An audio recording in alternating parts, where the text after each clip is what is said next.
Saya semakin meyakini bahwa ini adalah kriminalisasi hukum. Sekitar tanggal 14 Desember itu ada utusan yang menemui kami ya, yang memberitahu bahwa Sekjen harus mundur, lalu jangan pecat Jokowi, dan menyampaikan ada sekitar 9 orang dari PDI Perjuangan yang menjadi target dari pihak kepolisian dan KPK. Kepentingannya apa coba logikanya? Saya itu udah diem loh ya, difitnah saya diem, dicela saya diem, dijelekan saya diem, dimaki-maki saya diem. Saya ngalah terus loh, tapi ada batasnya.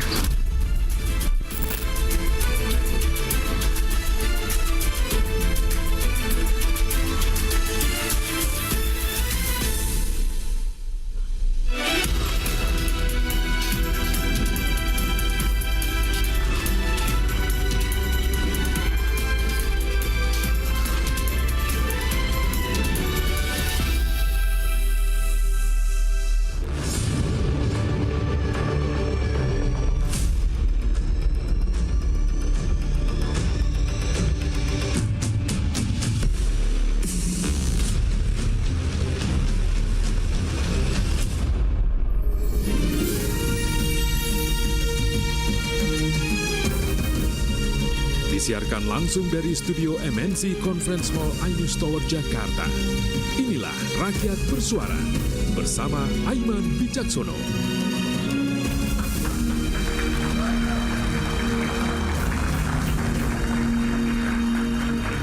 Panas dingin hubungan yang sudah pisah jalan itu hal yang biasa, tapi beda cerita dengan Jokowi dan PDI Perjuangan. Pasca Pilpres dan penetapan Hasto jadi tersangka, bara api PDIP dan Jokowi tak juga kunjung padam.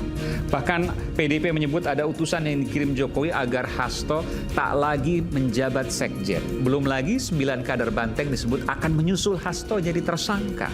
Tuduhan dibantah Jokowi dan tantang ungkap siapa utusan yang dimaksud. Benarkah ada utusan untuk cawe-cawe kasus Hasto? Siapa? Dan apa makna dibalik pernyataan Jokowi bahwa sabar ada batasnya? Saya Aiman Wicaksono, inilah Rakyat Bersuara. Saya akan langsung undang ke panggung Rakyat Bersuara Bung Guntur Romli, politisi PDI Perjuangan.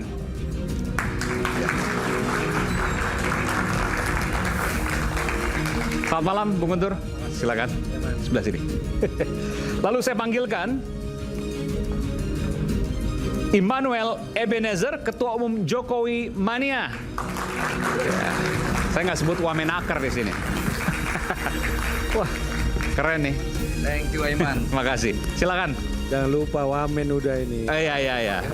Ketua Umum Jokowi Mania, mana itu? Oh, Prabowo Mania. Joman. Hadir pula ex penyidik KPK, Mas Yudi Purnomo Harahap. Silakan Mas Yudi. Boleh. Silakan. Sebelah sini.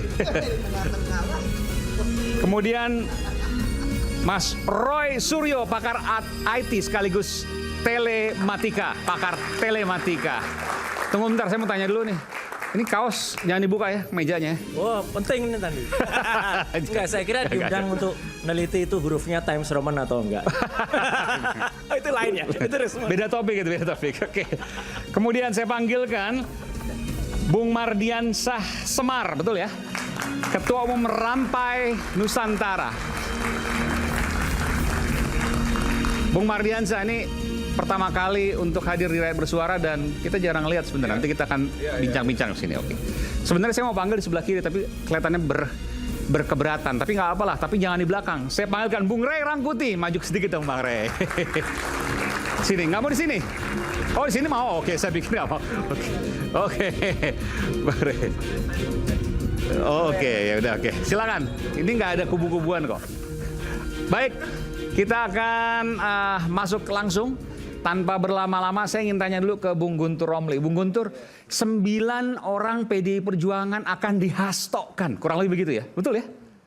Iya, sesuai yang disampaikan oleh utusan.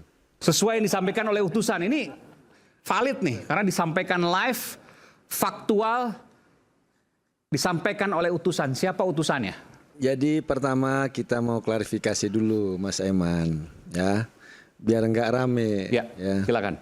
Jadi ini kan memang dari pernyataannya Bang Deddy Sitorus, ya. Kemudian yang kita tonton tadi juga Pak Jokowi bereaksi, dan menurut kami itu reaksinya berlebihan sebelum mengecek apa yang disebut dengan pernyataannya Bang Deddy Sitorus. Soal utusan itu, Bang Deddy Sitorus tidak pernah bilang bahwa Jokowi mengirim utusan atau itu utusannya Jokowi. Karena kalau kalimat itu yang keluar ada konsekuensi hukum di situ. Tapi yang disampaikan oleh Bang Deddy Sitorus adalah pada tanggal 14 ada utusan yang datang dan pesannya adalah sekjen itu harus mundur dari jabatannya Mas Hasto atau dia akan ditersangkakan dengan kasus Harun Masiku. Oke. Yang kedua, Jokowi jangan dipecat. Itu tanggal 14 Desember ya. 2024 ya. 2024. Oke. Terus yang ketiga, ada 9 dari kader PDI Perjuangan yang menjadi target. Jadi sampai di sini kita clear dulu nih.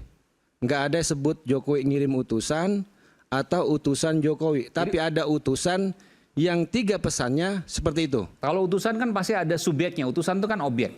Siapa subjeknya? Ya, ketika Bang Deddy juga ditanya ya biar dia ketemu. Kalau Pak Jokowi memang mau tahu siapa Akan utusannya, diberitahu katanya. dia akan sampaikan.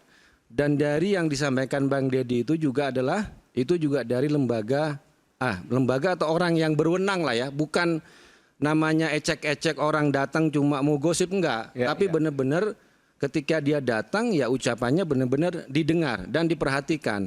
Nah, tetapi yang ingin dijelaskan oleh Bang Deddy adalah waktu itu adalah konteks politik kasusnya Mas Hasto. Karena secara sekuensi waktu 14 Desember itu utusan datang, 16 Desember pemecatan Jokowi dan 26 anggota PDI waktu itu ya.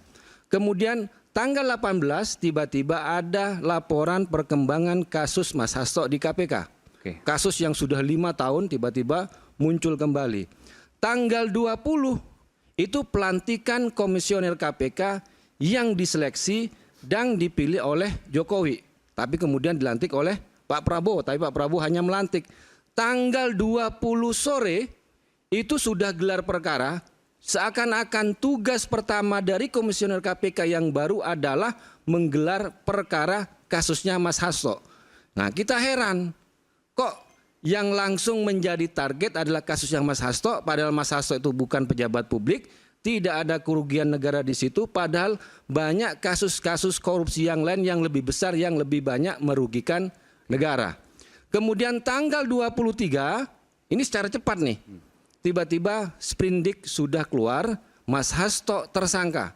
Dan sprindik itu sudah bocor kemana-mana, termasuk juga media. Kami juga memperoleh informasi tersangkanya Sekjen PDI Perjuangan dari media. Tanggal 24 sore atau siang baru diumumkan secara resmi Mas Hasto sebagai tersangka. Ini cerita tentang konteks politik. Nah, kemudian apa yang mau disampaikan juga adalah ketika konferensi pers waktu itu yang Bang Deddy menyampaikan itu kan 2 hari sebelum sidang pertama, hari Jumat kemarin. Nah, kami itu sudah membaca dakwaan dari jaksa KPK. Dan kami semakin yakin ketika membaca dakwaan bahwa ini bukan kasus hukum. Ini adalah kasus politik. Kenapa? Karena dakwaan jaksa itu sangat lemah, bahkan di situ banyak memanipulasi kesaksian dan fakta pengadilan. Contohnya? Contoh. Pertama, kesaksian Nur Hasan dalam dakwaan jaksa yang menyuruh dia menelpon Harun Masiku adalah Sekjen PDI Perjuangan Mas Hasto Kristianto. Padahal Nur Hasan dalam pengadilan tahun 2020 sudah menyatakan yang menyuruh dia adalah 2 orang berbadan tegap yang datang ke tempat dia. Itu pertama. Yang kedua, dalam dakwaan jaksa, Kusnadi dianggap atau disuruh oleh Mas Hasto menenggelamkan HP.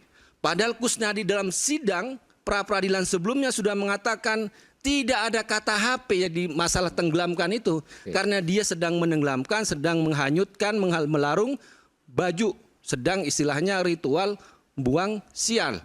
Kemudian yang paling menurut saya fatal juga adalah, dan ini sudah dijelaskan oleh Febri Diansah, mantan jubir KPK yang juga bergabung dalam penasihat dari Hasto Kristianto, adalah ada fakta di 2 dakwaan jaksa sebelumnya tahun 2020 baik kepada Wahyu Setiawan dan juga Agustiani Tio yang pertama, kemudian yang kedua kepada Saiful Bahri, bahwa uang 400 juta di dakwaan jaksa yang lama itu berasal dari Harun Masiku.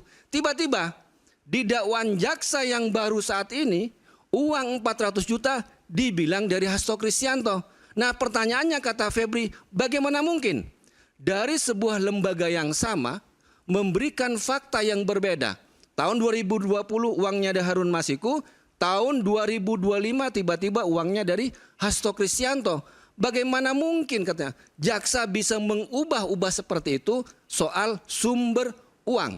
Nah ini yang kita sebut ternyata ketika kita melihat membaca dakwaan jaksa KPK sangat lemah, kami semakin yakin bahwa kasus ini bukan kasus hukum tapi kasus politik. Karena secara waktu ini sudah 5 tahun, Mas Hasto bukan pejabat negara, tidak ada kerugian negara. Uang yang juga yang disangkakan, yang didakwakan adalah 600 juta, Mas Hasto dituduh menjadi 400 juta. Dan dakwaan jaksa sebenarnya bertentangan dengan yang sudah didakwakan dan kasus ini sudah selesai pada tahun 2020. Oke. Gitu, Mas. Sebenarnya sederhana kalau dilihat ini ya. Nanti saya akan tanyakan. Sederhana. Ada 2 hal yang menjadi tudingan. Yang pertama timeline-nya. Dari utusan datang, Hono Coroko ada utusan datang ya. Ada utusan datang gitu ya. Lalu kemudian timeline-nya cepat banget. Ekspres, kilat untuk penetapan Mas Hasto tersangka. Itu yang pertama. Kemudian yang kedua, dari sisi dakwaannya banyak yang berbeda dari pernyataan-pernyataan pada sidang sebelumnya. Ada komentar soal ini? Ya, kalau memang ada orang-orang yang mengaku tadi itu dikatakan, artinya kan dia katanya bisa... Soal timeline dulu deh, soal waktu dulu nih. Ketika ada tadi pimpinan KPK belum terpilih, kemudian ada pertemuan, ada yang katanya utusan. Ya. Ya, tadi sepakat dengan Mas Aiman, ketika katanya adalah utusan, berarti kan ada yang mengutus. Ya kan? Dan orang ini adalah pembawa pesan. Kalau kita zaman kerajaan dulu ya, telik sandi gitu ya. Jadi ketika ada orang utusan kemudian dia kemudian mengatakan bahwa nanti Hasto akan tersangka, ya, saya pikir justru harusnya saat itu laporkan saja orang ini kepada KPK. Jangan-jangan hanya membawa nama KPK. Itu yang pertama. Kemudian yang kedua terkait dengan proses yang terjadi di KPK. Tadi dikatakan bahwa kok ini pimpinan baru langsung kemudian menetapkan Hasto sebagai tersangka. Loh, pimpinan baru ini kan dia ya tentu akan ya mencari laporan dari penyidik-penyidiknya. Kasus apa yang kemudian ya kalian sedang kerjakan? Semuanya pasti dipanggil gitu kan, nggak hanya Pak Hasto gitu kan. Kemudian mereka akan melakukan gelar perkara di pimpinan. Ya ketika kemudian kasusnya Pak Hasto yang kemudian naik menjadi tersangka dan pimpinan KPK bulat loh, 5-0 loh. Ya artinya tidak ada satupun dissenting opinion di antara mereka. Berarti kan 2 alat buktinya terpenuhi. Ada permasalahan bahwa kenapa di tahun 2020 sampai dengan 2025 ya kan bukti berkembang, nggak mati ya terhadap suatu peristiwa. Misalnya ada peristiwa pembunuhan, waktu itu pelakunya hanya 3 yang terungkap, udah ingkrah lagi. Tiba-tiba ada bukti baru, wah ternyata nggak hanya 3 orang itu saling menutupi, ternyata ada keempat. Kan nggak masalah Mas, yang penting pertama buktinya nggak diada-adakan, ya keterangan saksinya benar. Jadi saya melihat ya narasi-narasi misalnya bahwa ini adalah korban, ini kasusnya suap menyuap loh. Suap menyuap dua-duanya adalah pelaku. Kemudian tidak ada kerugian keuangan negara. Loh, kasus korupsi itu ada 7 bentuk ya. Mulai dari merugikan keuangan negara, suap menyuap, pemerasan, gratifikasi, benturan kepentingan dalam pengadaan. Seperti itu. Soal kemudian pada hari pertama yang dilidik dan kemudian sidik adalah kasus Hasto Kristianto. Nah, itu kan prosesnya kan penyidik sedang melakukan penyidikan kasus Harun Masiku. Okay. Ya, kemudian oleh pimpinan KPK diminta untuk melakukan gelar perkara. Oke. Nah, ketika gelar perkara itu nanti penyidik ya, tadi sering saya sampaikan, penyidik itu nggak sendirian dengan pimpinan. Ada deputi penindakan, ada direktur penyidikan, direktur penyelidikan, direktur penuntutan, ada jaksa. Berlapis. Berlapis ya. Jadi tidak mungkin mereka akan saling menutupi seperti itu. Nggak akan mungkin bisa itu. Nggak akan mungkin bisa. Tapi seperti tadi saya katakan ya, bahwa kalau misalnya di KPK ya, megang pimpinan, belum tentu anak buahnya terima.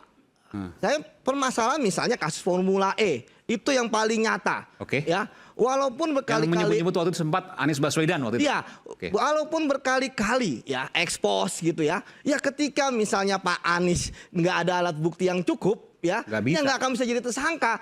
Berapapun pimpinan dari zaman Firly ya, termasuk zaman sekarang gitu ya. Ketika memang orang di KPK kalau Bentar. terkait dengan penegakan hukum, Ini menarik nih, kasus Ya. Formula E. Ya. Berarti kan dipaksakan waktu itu kan. Ya, Ada yang pesan. tapi dong kan nggak berarti. ja- kadang nggak jadi naik. Pertanyaan saya begini, ada yang Ya. pesan dong berarti. loh. Tadi saya katakan, kalaupun ya ada yang mengatakan bisa memesan dan sebagainya, ya ketika nggak ada alat bukti, mau 1000 kali gelar perkara. Jangan kalaupun, ada berarti.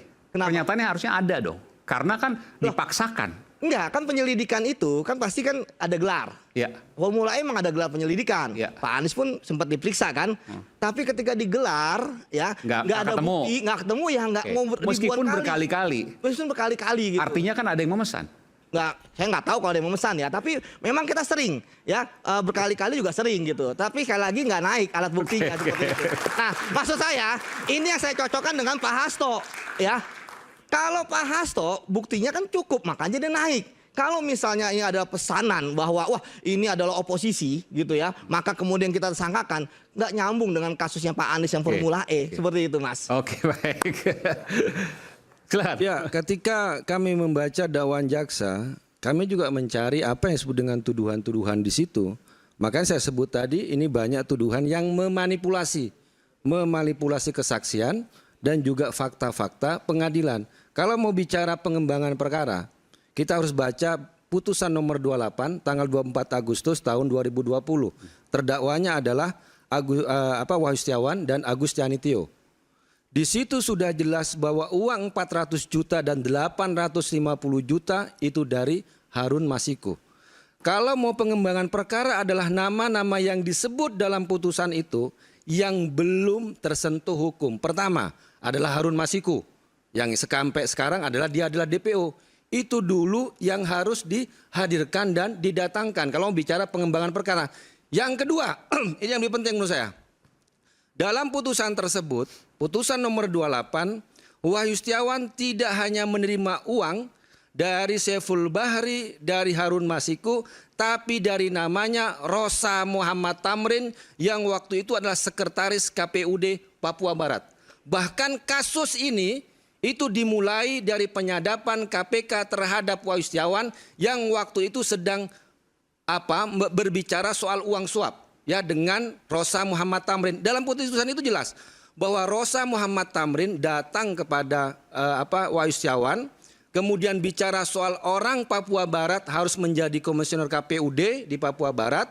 Kemudian Wahyu Setiawan bilang siapkan uangnya, dan uang itu disebutkan oleh Rosa Muhammad Tamrin berasal dari Domingus Mandacan, Gubernur Papua Barat. Itu ada dalam putusan itu. Sampai sekarang pertanyaan saya, kenapa Rosa Muhammad Tamrin tidak pernah dipanggil, tidak pernah dihukum, tidak pernah divonis? Apakah dia menyetor uang ke KPK sampai dia nggak diselidiki? Apakah tidak ada intervensi politik sehingga dia tidak dipanggil, tidak diproses, ya kan? Kenapa yang diproses hanya orang PDI Perjuangan, Saiful Bahri dan Harun Masiku? Padahal sudah terbukti Rosa Muhammad Tamrin menerima uang dari Domingus Mandacan 500 juta yang ditransfer dari uangnya kepada rekening istri adik sepupunya Wahyu Setiawan, dan terbukti di pengadilan bahwa dia memberikan uang suap. Pertanyaannya, kok Rosa Muhammad Tamrin tidak dipanggil, tidak diproses hukum oleh KPK? Itu menurut saya. Saya lebih tertarik sebenarnya kalau soal kasus ini, bukan konstruksinya. Tadi saya tertarik untuk kemudian lebih menggali lebih dalam. Formula E berkali-kali dipaksakan. Kalau Formula E berkali-kali dipaksakan, artinya ada yang memaksakan. Seperti halnya utusan, ada yang mengirim. Siapa yang memaksakan? Dan apa tujuannya? Dan apakah ini artinya KPK tidak bebas dari pesanan? Karena akhirnya kemudian gelar perkara berkali-kali, betul? Berapa kali waktu itu? Formula E? Nanti kita bongkar isu hangat kadang bikin penat, apalagi kalau kita tidak bisa mencerna dengan cermat. Jangan lupa secangkir kopi hangat yang nikmat untuk menemani kebersamaan dalam program Rakyat Bersuara bersama saya, Aiman Wicaksono. Kita kembali setelah jeda.